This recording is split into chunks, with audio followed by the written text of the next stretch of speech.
Halo guys, kembali bersama saya Bintang Ramadan di praktikum agroklimatologi kali ini dengan membahas lingkungan menggunakan termoanemometer, pengukuran suhu lingkungan menggunakan termoanemometer dengan NIM 2502005 kelas agroteknologi 25C dan matkul agroklimatologi.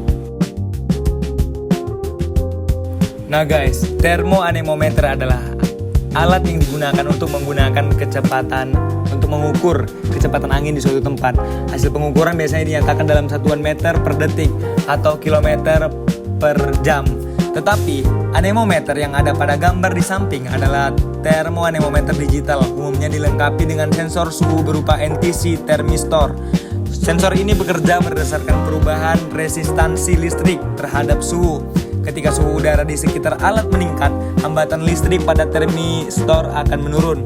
Perubahan arus listrik ini kemudian diproses oleh sirkuit elektronik alat dan dikonversi menjadi satuan derajat Celcius atau Fahrenheit yang tampil di layar. Nah guys, pengukuran suhu udara merupakan salah satu parameter fundamental dalam pengamatan unsur cuaca karena pengaruhnya terhadap kecepatan udara dan pergerakan massa atmosfer. Lah kita menjelaskan bahwa suhu udara sebenarnya adalah manifestasi dari energi kinetik rata-rata molekul udara, di mana pengukuran sangat dipengaruhi oleh paparan radiasi matahari serta efektivitas sirkulasi udara di sekitar sensor. Pengukuran suhu dilakukan menggunakan sensor thermistor yang umumnya terintegrasi di dekat bilah kipas.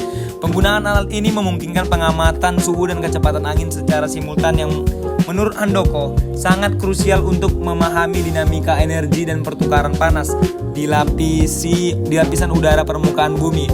Aliran udara yang melewati sensor saat baling-baling berputar memberikan keuntungan berupa ventilasi alami sehingga sensor dapat membaca suhu udara ambien secara lebih representatif.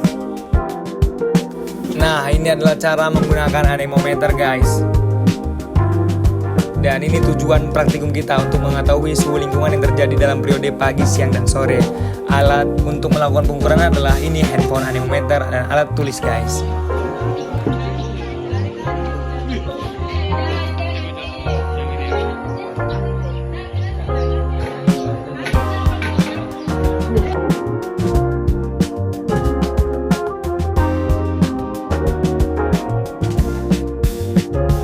Nah, berdasarkan data pengamatan selama 7 hari terlihat pola distribusi suhu fluktuatif dengan kecenderungan suhu tertinggi terjadi pada waktu siang hari. Suhu ekstrim tertinggi tercatat pada hari kedua 16 April 2026 pukul 12 sampai 13 yang mencapai 39,1 derajat Celcius dengan kriteria sangat panas. Sebaliknya, suhu terendah tercatat pada pagi hari di hari ke-7 sebesar 25,1 derajat Celcius dengan kriteria sejuk.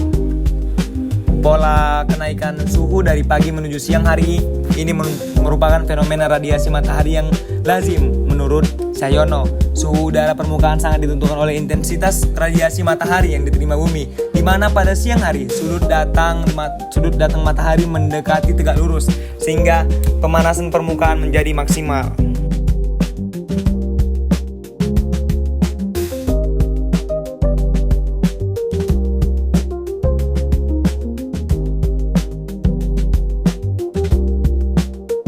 Nah, jadi kesimpulannya berdasarkan hasil pengamatan selama 1 minggu kami dapat disimpulkan bahwa karakteristik suhu di lokasi pengamatan memiliki variasi yang jelas dengan titik kumulasi panas terjadi pada siang hari antara pukul 12 sampai jam 13 gitu.